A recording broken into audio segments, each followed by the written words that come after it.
Hi, welcome back to VeloNews TV. I'm Neil Rogers at the Amgen Tour California. We're here at the start of Stage 3 in Modesto. I'm talking with race director Jim Birrell. Jim, it's more or less halfway through the race after today. I thought we'd get a little state of the race union from yourself, or state of the race, forget the union. Well, no, we're really pleased. I mean, we've seen the leader jersey on two different shoulders already, and I think that with today's stage, our first true mountain stage over Mount Hamilton and Sierra, that we could see a lead change again. So we're really pleased. The crowds have been great despite the weather on Tuesday coming into Sacramento. And, you know, yesterday's performance in Sacramento, you couldn't script it any better to have Tom Boonen win the stage, having Mario Cipollini on the stage, and then having the jersey go out to Tyler Farrar. It was just an incredible day. Let's talk a little bit about today's stage, because I think this has been the coolest stage the last couple of years. I remember 2 years ago there was a group of about 30 coming into the line. Hincapie took it in front of Horner.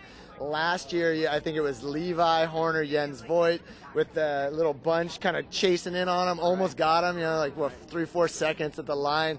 Now the addition of Mount Hamilton, you've got climb, descent, a little bit of flat, and then Sierra Road. And it's interesting the way, I mean, there's just enough. If it was any further away at the bottom of Sierra, you'd think it's all coming back together. If it was any closer, yeah, they're probably going to stay away. Remember, 2 years ago it was Landis and Levi trying to drive it, but they got caught. How do you see it playing out today? I mean, with that second climb, you see a breakaway going up the road, or do you see it all coming back together on Sierra? Well, I think what people are missing is that there's another climb before you even start in Mount Hamilton that's even more of a threat. And so, I mean, this little bump right here, it may not look aggressive, but it will certainly tax the muscles before you start your long ascent up to Mount Hamilton. And then, you know, you got an 18-mile mentally challenging descent. You know, with today's conditions, you know, they could find that there could be gravel out on the road, and if it's wet, you know, it's going to really tax them mentally. And then you've got that pitch up Sierra Road. So I mean, I see a breakaway occurring. I see it attacking right out of the gate. You know, you got a long flat lead up to that first climb in Patterson.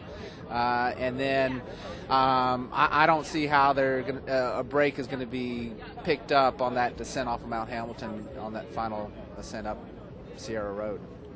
So today maybe is a day, the GC is not going to be decided, but there's certainly going to be a lot of people where it's no longer an option. Yeah, no, I believe so. And then you got the time trial on Friday. I mean, I'm really, with the overall route selection this year, I'm really pleased to see that we've increased our opportunity to see that lead change more than once. Tell us a little bit about your role as race director in terms of you know, trying to balance enjoying the experience with putting out fires. I mean, obviously, sun's coming out now, but there was some rain yesterday, things you can't control. I know that there's been a stomach virus working its way through the peloton. I mean, you do everything you can all year to set up the event as well as possible, and then you just kind of have to roll with the punches. Yeah, we do, and you know, that's a nice thing that we have a lot of great leaders on our team. You know, a lot of experience that comes with medalist sports and the leaderships that we bring out to work these different events. And so, you know, we've got contingency plans if weather were to play a factor today. You know, we've got you know, great medical team that's dealing with the stomach viruses that's going around, and you know, we couldn't be any happier with the product that we have.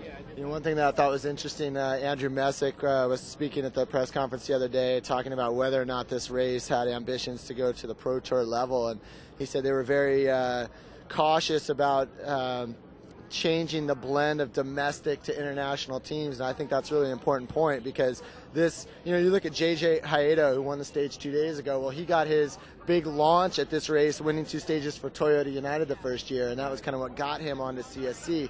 As it is right now, it's 50% international, 50% domestic, and you lose that if you make this a Pro Tour race, the biggest race in the U.S. all of a sudden becomes the smaller teams are boxed out. And what are your thoughts on that matter? Well, we've expressed that to Andrew and AEG. I mean, like you said, we've always been a strong proponent of trying to increase American cycling, and then be able to give a JJ or a Ben Jacquemain or any of these kids that are on these continental teams an opportunity to race against the world's best. I mean, you know, back in our Tour de Pont days, you know, that's where Kevin Livingston was found, and Lance Armstrong. All these kids were on the junior team, and they got to race against the world's best at that time. So I'd like to see our platform continue the course that it is. You know, we certainly can nowadays increase the number of Pro Tour teams, but I don't want to lose sight of the fact that we have an opportunity to increase American cycling. Sure. All right, one last question. I want your prediction. Who is in the race leader's jersey at the end of this stage? At the end of today's stage, wow. I don't know. I mean, I would think that Astana and Levi are going to definitely are focused on today's. I mean, watching the performance yesterday, I think that their attention is on today's stage, and certainly with an effort to squelch it on Friday in Solvang. Yeah, I mean, Levi is certainly the highest GC rider who can get over the top first. So unless something happens in the last few kilometers, you know, they send a guy like Jens Voigt up the road. I think that's a pretty safe bet. All right, Jim, thanks. All right, thank you, and enjoy the day.